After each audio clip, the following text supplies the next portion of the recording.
The Village of Umuagu Part 3. The seasons cycled through Umuagu, bringing with them the ebb and flow of village life. Chukwudi grew quickly, his laughter and curiosity lighting up the household. He inherited his mother's quick wit and his father's strength, making him a beloved figure, not just within his family, but among all the villagers. The child's first steps were celebrated with as much fervor as his birth, and his every milestone became an occasion for joy. Akuna and Okoro's days were filled with the simple pleasures of parenthood. They shared stories of their ancestors with Chukwudi, instilling in him the rich heritage of their people. Chukwudi's favorite tales were those of brave warriors and wise elders, of gods and spirits who watched over the village. His eyes would light up with wonder as he listened, his imagination weaving worlds as vivid as his mother's tapestries. One bright morning, as the villagers prepared for the annual harvest festival, a new challenge loomed on the horizon. A neighboring village, once a friendly ally, began to encroach upon Umuagu's farmland. Disputes over boundaries escalated, and tensions ran high. The elders of Umuagu convened a council meeting to discuss how to address the growing conflict without resorting to violence. Okoro, known for his level-headedness and bravery, was chosen to represent Umuagu in the negotiations. Akune, though proud, was also apprehensive.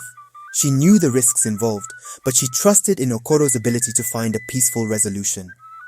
Before he departed, they visited Mama Udo once more, seeking her wisdom. Mama Udo, her eyes reflecting the depth of her knowledge, offered counsel that was both hopeful and cautionary. Conflict, like a storm, can bring destruction or renewal. Approach with a heart of peace, and the gods will guide your steps. With these words in mind, Okoro set off with a small delegation. The days he was away felt long and fraught with uncertainty for Akun. She remained strong, tending to Chukwudi and finding solace in her work and the support of her community. The village, though anxious, continued its preparations for the harvest festival, hoping for good news. After several days, Okoro and the delegation returned. The villagers gathered, holding their breath as Okoro shared the outcome. Through careful negotiation and a display of mutual respect, they had reached an agreement with the neighboring village. The boundaries were clarified, and both villages pledged to uphold the peace. The relief and joy that swept through Umuagu were palpable.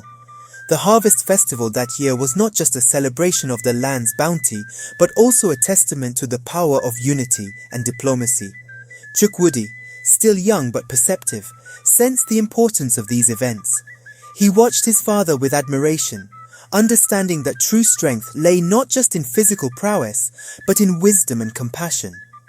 As he grew, these lessons would shape his character, much like the stories he loved so dearly. As the years passed, Chukwudi continued to thrive. Under his mother's patient guidance, he learned the art of weaving, creating patterns that told the stories of their ancestors. From his father, he learned the skills of a hunter, but more importantly, the values of honor and responsibility. His bond with his grandparents, Obi and Neoma, deepened as they shared their own life lessons and traditions with him. One day, while exploring the forest with his friends, Chukwudi stumbled upon a hidden grove. In the center stood an ancient tree, its branches wide and welcoming. Intrigued, the children gathered around, their curiosity piqued. They decided to make this grove their secret meeting place, a sanctuary where they could share their dreams and stories, away from the watchful eyes of the adults. In this grove, Chukwudi discovered an old weathered book hidden within the roots of the ancient tree. Its pages were filled with the wisdom of the elders, a treasure trove of knowledge waiting to be uncovered. As he read, he felt a deep connection to the past, understanding that he was a link in the unbroken chain of his people's history.